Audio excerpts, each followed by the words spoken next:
정말 끊임없는 경쟁, 끝없는 바쁨, 현대사회를 살아가는 우리라면 누구나 한 번쯤은 느껴봤을 감정일 거예요. 마치 멈출 수 없는 쳇바퀴 위를 계속 달리는 것처럼 말이죠.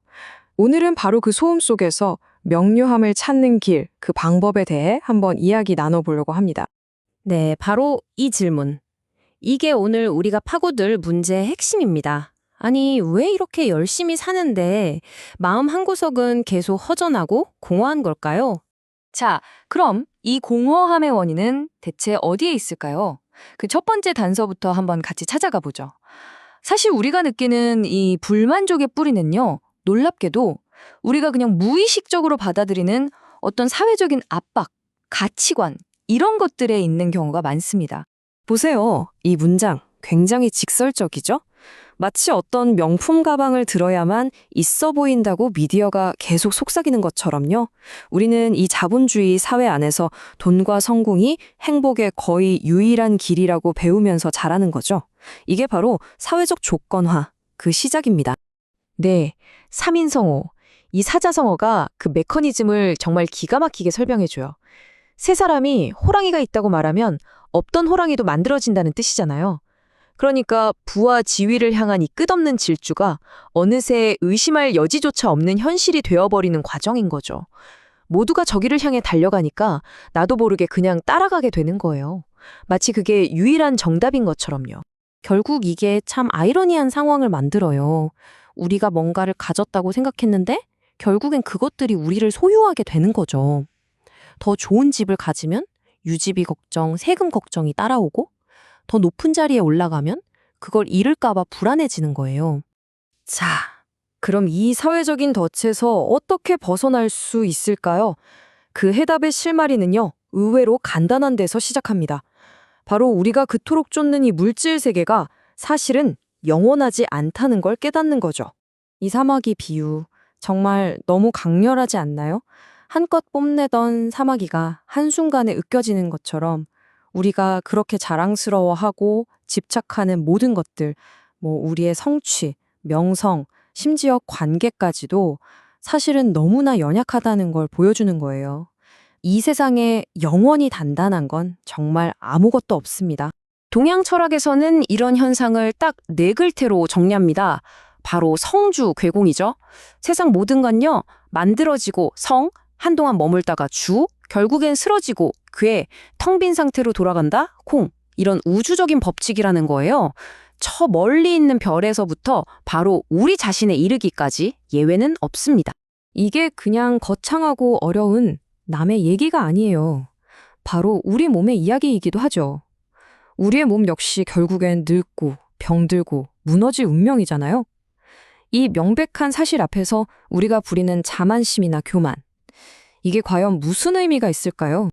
자, 이제 시선을 바깥 세상에서 우리 안으로 한번 돌려볼 시간입니다. 사회 구조도 이해했고 세상의 본질도 알았어요. 그럼 이제 진짜 싸움터, 바로 우리 내면을 마주해야죠. 왜냐하면 진정한 고통은 사실 우리 자신의 마음에서 비롯되는 경우가 훨씬 많거든요. 여기 두 가지 상황을 한번 비교해 볼까요? 스티브 잡스 같은 거물이 엘리베이터에 탔는데 직원이 자기를 못 알아보고 깍듯하게 대하지 않으면 화가 날 수 있겠죠. 하지만 애초에 나는 대접받아야 한다는 기대가 없는 사람은요? 그런 종류의 고통 자체를 겪을 일이 없는 겁니다. 결국 그 지위라는 게 오히려 새로운 고통을 만들어내는 셈이죠. 네, 바로 그 고통의 뿌리에 이 교만이라는 감정이 있습니다. 나는 이 정도 대우는 받아야지 하는 기대가 생기는 순간 우리는 외부의 작은 자극에도 쉽게 흔들리게 되는 거예요. 뭐랄까, 마음속에 엄청 예민한 경보기를 항상 켜두고 사는 거랑 비슷해요. 이 문장이 뭘 의미하냐면요. 우리가 흔히 성공이라고 부르는 그 경쟁에서 이기려는 마음, 남보다 우월해 보이려는 그 욕망 자체가 사실은 우리를 내면의 혼란으로 이끄는 지름길이라는 겁니다. 나답지 않은 부자연스러운 행동을 하게 만들고 마음을 계속 불안하게 하죠. 결국 내면을 다스린다는 건 무슨 거창한 깨달음의 순간이 아니라 바로 이런 아주 사소한 순간에서 시작되는 것 같아요. 저자는 자기 피를 빠는 모기한테 순간적으로 화가 확 치밀어 오르는 자신을 보면서 깨달았다고 해요. 내가 이런 작은 일 하나도 못 견디는구나, 아직 멀었구나 하고요. 자, 그럼 이 모든 혼란 속에서 우리는 뭘 어떻게 해야 할까요? 다행히도 저자는 아주 실질적인 지침 몇 가지를 제시합니다. 평화로운 내면을 가꾸기 위한 구체적인 행동 강령이라고 할 수 있겠죠? 첫 번째는 이겁니다. 단순하게 살라. 정말 간단하죠? 우리를 얽매는 복잡한 물건들, 불필요한 관계들에서 의식적으로 좀 벗어나려는 노력? 바로 거기서부터 시작하는 겁니다. 그리고 두 번째, 불필요한 말을 하지 말라. 말을 다스리는 거예요. 나를 뽐내고 싶은 자랑이나 남을 깎아내리는 말들을 피하고, 때로는 침묵이 그 어떤 말보다 더 깊은 울림을 준다는 걸 기억하는 거죠. 그리고 세 번째, 이건 아마 가장 어려울 수도 있겠네요. 바로 절대로 화내지 말라는 겁니다. 이건 그냥 감전을 꾹꾹 참으라는 뜻이 아니에요. 내 마음의 평화를 지키기 위한 가장 근본적인 수련, 훈련이라고 생각하시면 됩니다. 이런 삶의 방식을 좀 더 체계적으로 실천할 수 있도록 돕는 불교의 6가지 수행법이 바로 육바라밀입니다. 아낌없이 베푸는 보시, 스스로 규칙을 지키는 지계, 그리고 방금 말한 화내지 않는 것과 바로 연결되는 인욕, 즉 인내 같은 것들이죠. 이 6가지가 우리가 정신적으로 성장할 수 있도록 안내하는 구체적인 지도 같은 역할을 하는 겁니다. 이 비유가 이 모든 가르침의 핵심을 정말 잘 보여주는 것 같아요. 우리가 세상의 온갖 것들을 갈망하는 건 마치 어린아이가 사탕 하나 때문에 우는 거랑 똑같다는 거예요. 진정한 만족, 그러니까 깨달음이라는 건 더 크고 맛있는 사탕을 손에 넣는 게 아니고요. 그냥 사탕에 대한 욕구 자체를 졸업하는 겁니다. 어른은 사탕 때문에 울지 않잖아요.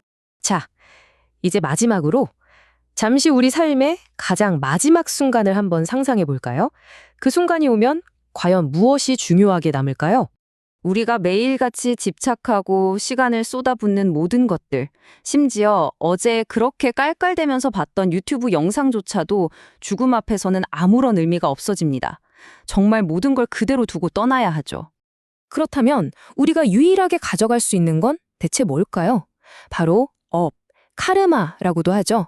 이건 평생에 걸쳐 내가 했던 생각과 행동들이 쌓인 결과물, 그 총합이에요. 결국 삶의 목적은 얼마나 많이 가졌는가가 아니라 어떤 생각과 행동의 흔적, 즉 어떤 업을 남길 것인가의 문제로 바뀌게 되는 거죠. 그래서 저자는 우리에게 이 궁극적인 질문을 던집니다. 더 살아서 말랐고, 이 말은 더 살아봐야 무엇 하겠는가? 라는 경상도 사투리인데요. 이게 단순히 삶을 포기하라는 허무주의적인 말이 절대 아니에요. 오히려 앞으로 남은 삶을 무엇을 위해 살 것인가? 그 목적과 의미를 스스로에게 정말 깊이, 치열하게 묻게 만드는 강력한 화두인 셈입니다. 여러분은 이 질문에 어떻게 답하시겠습니까?